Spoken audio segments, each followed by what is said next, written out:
In the endless stretch of the Libyan desert, beneath a sky blazing with sun and history, a child was born in 1942 in a goat-hair tent.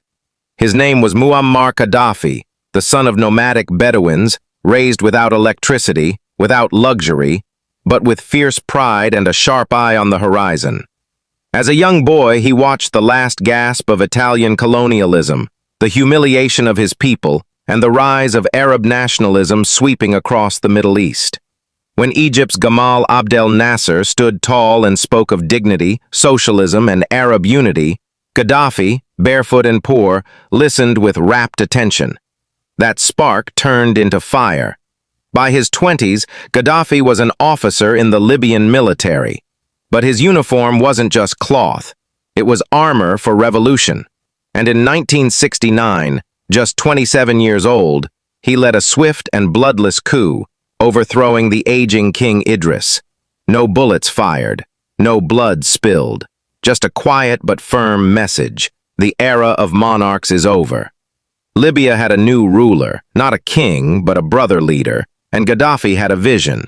First, he went inward. He nationalized Libya's oil and flung open the doors of education, healthcare, and housing. Villages got roads, women got rights, illiteracy dropped, life expectancy rose. In the space of a few years, Libya became one of Africa's richest nations. But Gaddafi's dreams didn't stop at Libya's borders. He believed Africa had been divided, weakened, and exploited.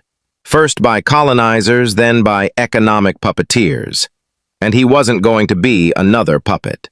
He envisioned something bold, something radical, a United States of Africa, a single continent with one army, one government, and one gold-backed currency to challenge the dollar and the euro.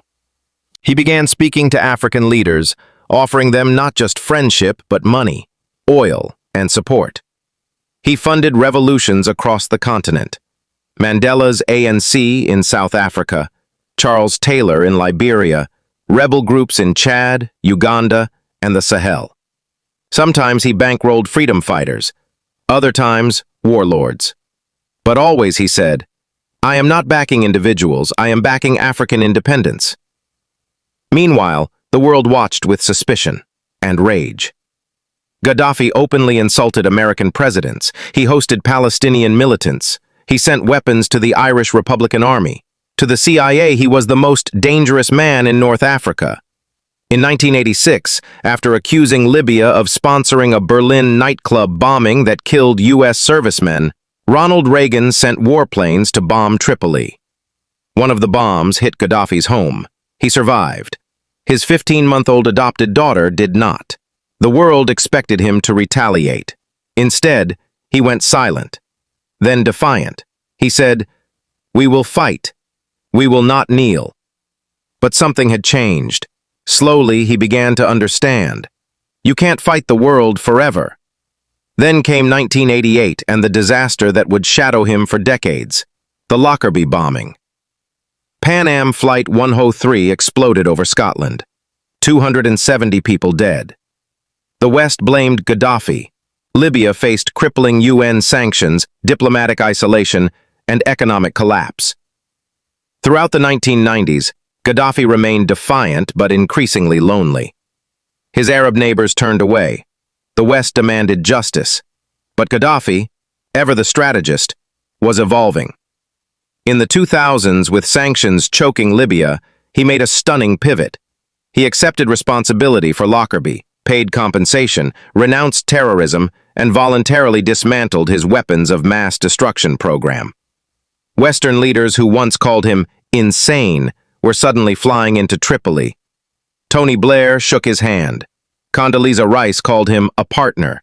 Silvio Berlusconi kissed his hand. Gaddafi, in his golden robes and sunglasses, was back in the game, but now as a broker of peace and business.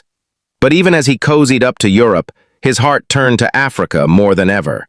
He pushed the African Union to form a Central African Bank, an African military force, and a continental passport. He even proposed a gold dinar, a single currency backed by gold, meant to break the shackles of foreign dependency. Some called him mad. Others whispered, "If he succeeds, he will change the world."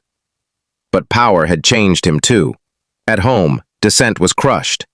Gaddafi had no parliament, no opposition, no elections. His face was on every building. His Green Book, a strange mix of socialism, Islam, and direct democracy, became required reading. He called himself a guide, not a ruler, but he ruled with absolute control. Then came 2011. The Arab Spring had toppled. Gaddafi was stunned.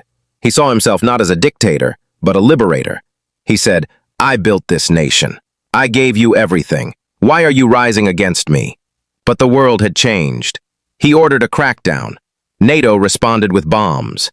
Rebels advanced city by city. His inner circle crumbled. His sons were captured or killed.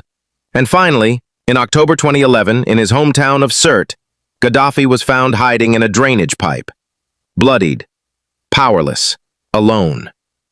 A crowd dragged him through the streets. Some begged for justice, others for vengeance. And there, on the side of a desert road, the man who once dreamed of uniting Africa was killed. No trial, no last words, just dust.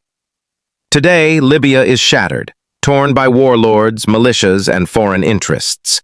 His Pan-African dreams are buried under chaos, but across the continent, Gaddafi's name still stirs memory and debate.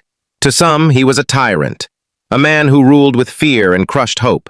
To others, he was a visionary, the only African leader who truly tried to challenge Western dominance, to lift the continent with African wealth, African unity, and African pride. He died a martyr to some, a madman to others. But one thing is clear, Muammar Gaddafi dared to dream bigger than borders. And in that dream, chaotic, flawed, and impossible, he left behind a question Africa still hasn't answered.